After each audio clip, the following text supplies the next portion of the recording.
एक शहर के कोने में एक फ्लैट में सोना और रिमी दो बहनें रहा करती थी।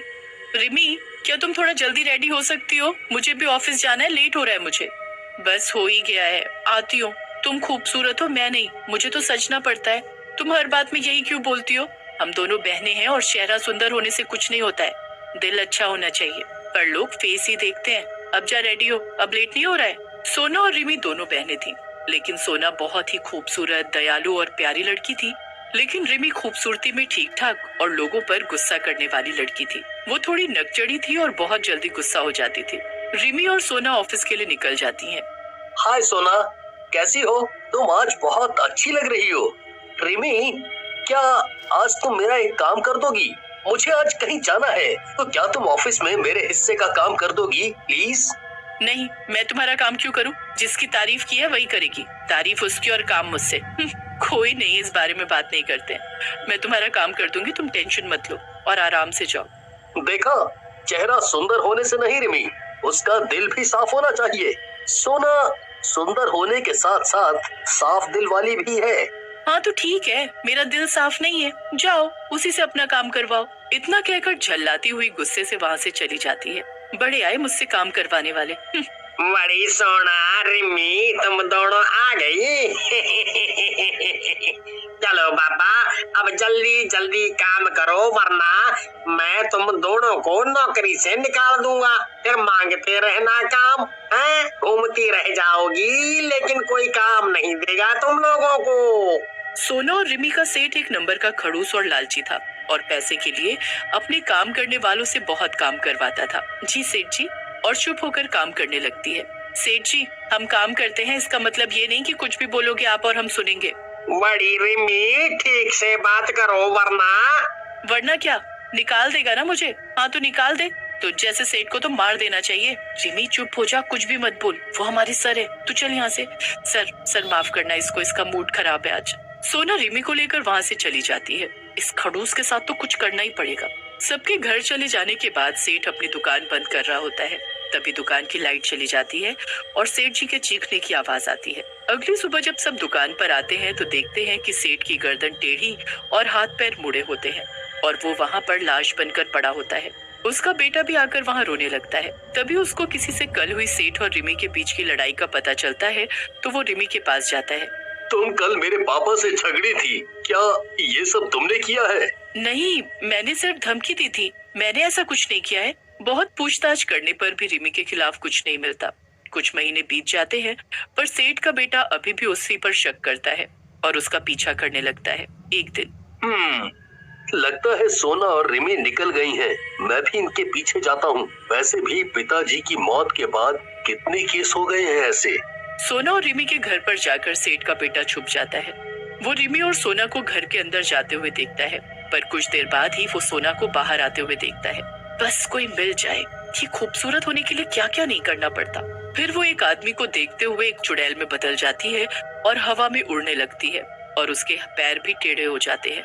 फिर वो चिल्लाकर उस आदमी के ऊपर कूद जाती है और आदमी को मार देती है। ये सब सेठ का बेटा देख लेता है। अरे ये क्या देख लिया? ये तो इंसान ही नहीं है, ये बस खूबसूरत होने के लिए लोगों को मारती है। पर मैं इसका कुछ कर भी तो नहीं सकता। क्या मैं रिमी की हेल्प ले सकता हूँ? पर अगर वो भी यही निकली तो, और उसने मुझे ही परलोक भेज दिया तो कैसे पता करूँ कि रिमी भी यही है या नहीं?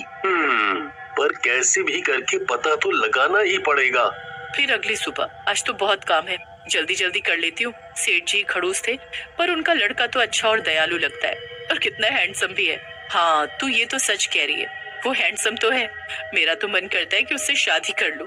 हाँ तो जा बोल दे, क्योंकि तू भी तो सुंदर है, वो मना नहीं करेगा। रिमी, आज तुम बहुत अच्छी लग रही हो। क्या हम कहीं बाहर जा सकते हैं? हाँ जरूर, हम जा सकते हैं, ये काम मैं बाद में कर दूंगी। देखा, मैंने कहा था ना कि तुम बस अच्छे से पेश आओ और लोग तुम्हें भी पसंद करना शुरू कर देंगे। बधाई हो। रिमी ने अपनी ताकत बढ़ाने के लिए सेठ के बेटे, जिसका नाम सुनील था, उससे शादी कर ली ताकि वो उसकी बलि दे सके और सोना का रूप लेकर वो लोगों को मारती रही। पर जैसे ही सेठ के बेटे को ये पता चला, उसने सोना को आजाद कर उसकी मदद से रिमी को कैद किया। सेठ का बेटा सुनील अब सोना को पसंद करने लगा था पर सोना भी एक चुड़ैल ही थी। इस वजह से रिमी के कैद होने के बाद जब सोना चली गई तब सुनील उसे रोक भी नहीं पाया, बस उसे जाता देखता रहा।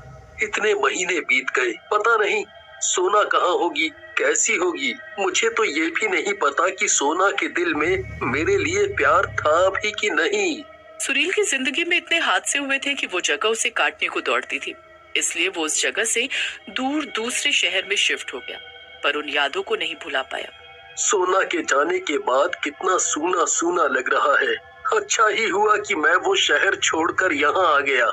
वैसे भी अब वहाँ कुछ नहीं रहा, ना ही पापा, ना ही रिमी और ना ही सोना। यहाँ से अपने जीवन की एक नई शुरुआत करूँगा। इतना बोलकर सुनील अपनी नई दुकान पर चला जाता है पूरा दिन काम करने के बाद। सर, इतना सामान बिक गया है, इसका हिसाब करके बताता हूँ। ठीक है, हिसाब करके शॉप बंद कर देना। मैं अब घर निकलता हूँ, तुम भी काम करके चले जाना। ठीक है सर, बस ये हिसाब कर लूं, फिर निकल जाऊंगा। मन कर रहा है कि एक बार उसी शहर में वापस जाकर सबसे मिल लूं, और वैसे भी रिमी के जाने के बाद उस जगह सब ठीक होगा। लेकिन उसको कोई अंदाजा नहीं था कि वहाँ क्या चल रहा है। इधर जिस बोतल में रिमी को कैद किया गया था वो बोतल एक आदमी को मिलती है। ये क्या, इस बोतल में क्या चमक रहा है? लग रहा है कि मिट्टी में थी ये, बारिश की वजह से ऊपर आ गई है।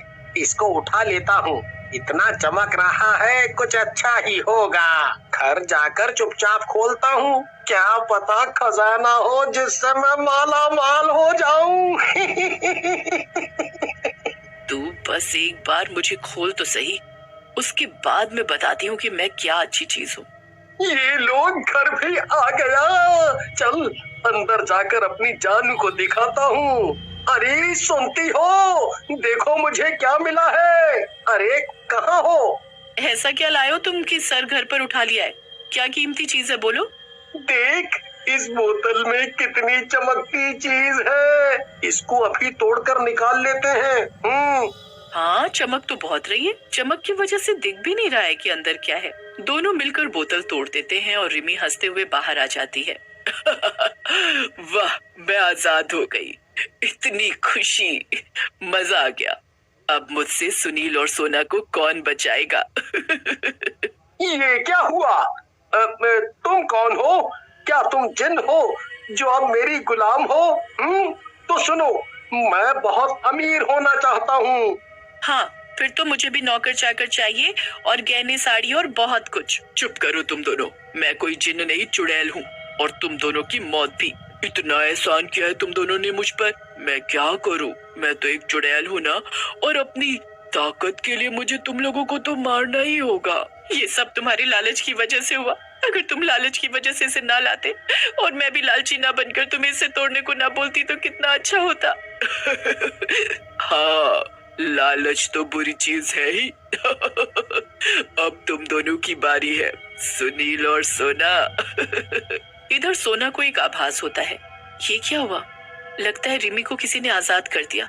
अब क्या होगा? मैं उसका पता क्यों नहीं लगा पा रही हूँ? लगता है उसकी ताकत बढ़ गई है। मुझे सुनील को बचाना होगा वरना वो उसे मार देगी। उसकी शॉप का नंबर क्या है? एक बार कॉल करती हूँ कि वो ठीक है या नहीं, और रिमी के बारे में भी बोल दूंगी। लग गया। हेलो, क्या मैं शॉप के मालिक सुनील से बात कर सकती हूँ? नहीं, आप उनसे बात नहीं कर सकती। आपको क्या काम है? आप मुझे बोल दें, मैं उनके आने पर उनको बता दूंगा। नहीं, कोई बात नहीं है, बस आप उनको बोल दीजिएगा कि सोना का फोन है। वैसे वो कब तक आएंगे? वो 3 दिन में आ जाएंगे। वो अपने पुराने शहर गए हैं। क्या? पुराने शहर? और वो 3 दिन में आएंगे? पर मुझे उनसे कुछ बहुत जरूरी बात करनी थी। क्या आप उनका नंबर दे सकते हैं?